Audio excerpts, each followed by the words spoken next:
What's up? In this video I'm going to show you how to create this locked-in stabilization effect, zooming in and zooming out, that is commonly used in today's Instagram. Car edits, motorbike edits, shopping cart edits, nothing edits. They just really use this technique for everything nowadays because it looks really amazing. So let's look at how to do that. So how are we going to do this effect? Let's start over with the raw clip. This is the clip, just me with my gimbal in free mode, starting from the entire bike to the YBR 125 logo of this Yamaha motorbike. First, let's copy this adjustment layer so we have a little bit of a grade going on, some popping reds and dark blacks, just like this. So this is our starting point. And for this to work, of course, we're not going to use the normal Final Cut stabilization. No, we're going to go down here to the effects and type in stabilization, because we're going to use the FCPX stabilizer, in this case the 4K vertical stabilizer, because Final Cut needs a different stabilizer for every aspect ratio and format apparently, and we're going to use the 2.0 version. Link to this plugin down below. So take this one and drag it onto our clip, and now in the stabilizer we're going to go to the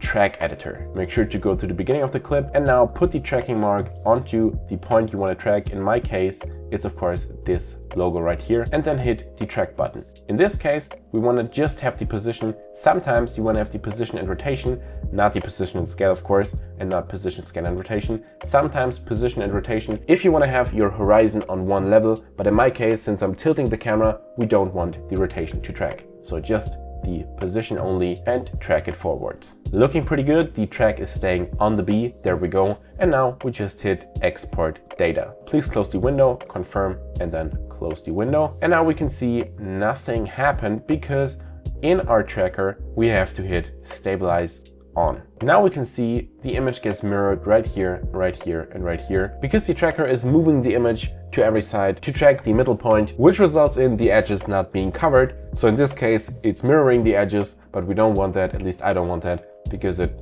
always looks ugly, like an ugly left to right transition. If you hide it with motion blur, it's fine. But in this case, we don't want to do that, but I'm going to show you how to do that in a second. First, let's take a look at how our track worked.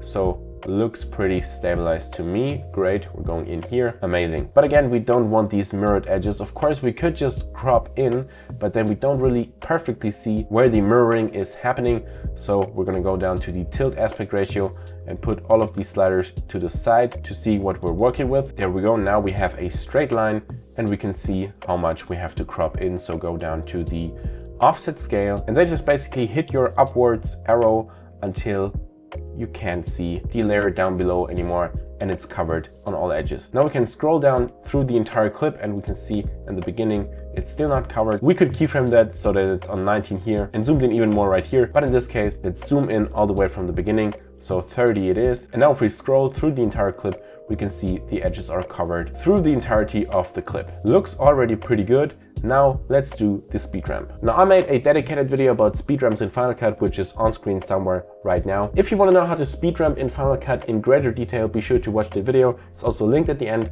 and down below in the description. But I'm also going to try my best to explain what I'm doing in this video. So let's jump right in. This one was shot in 120 FPS. First, we're going to slow down the entire clip so we can see what we're working with. To do that, click this time watch and then either go to custom and then automatic or just automatic speed, which since we shot in 120 FPS, slowed it down by 20%. Also, this clip is reversed, by the way. And now let's scroll to the end, which is where we want the effect to slow down, of course. So right about here, when the YBR is focused and in the center. Here it's already kind of blurred, so let's stop the clip right here, trim it a bit more. And then we want to have this clip slowed down by only 4 frames, because of course we're going to reverse that effect afterwards. So it's double the frames, actually. Well, almost. You're going to see what I mean in a second. Just trust me on this one. So go down about 1, 2, 3, 4, maybe 5 frames. Then hit Shift B and speed up the rest of the clip to 20. There we go. Now let's take a look at the clip after the speed ramp. Looks already pretty good, but one thing is of course missing, which is motion blur. Now Final Cut sadly does not come with motion blur, but same thing as for the adjustment layers. Lucky for us, Ryan and Angle created some motion blur for Final Cut. Link for a free download is down below. No affiliation, no sponsoring, because of course it's free, but I'd advise you to download some motion blur for Final Cut. So let's put motion blur, which is right here at the titles, onto this clip.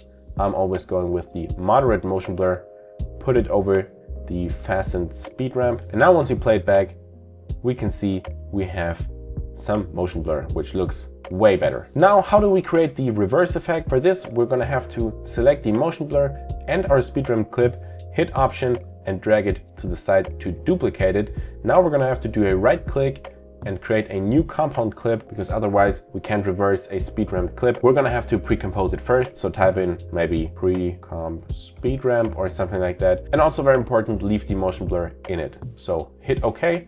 And now we have a pre-comped Speedramp clip. Now select it, go to the time watch and then hit reverse clip.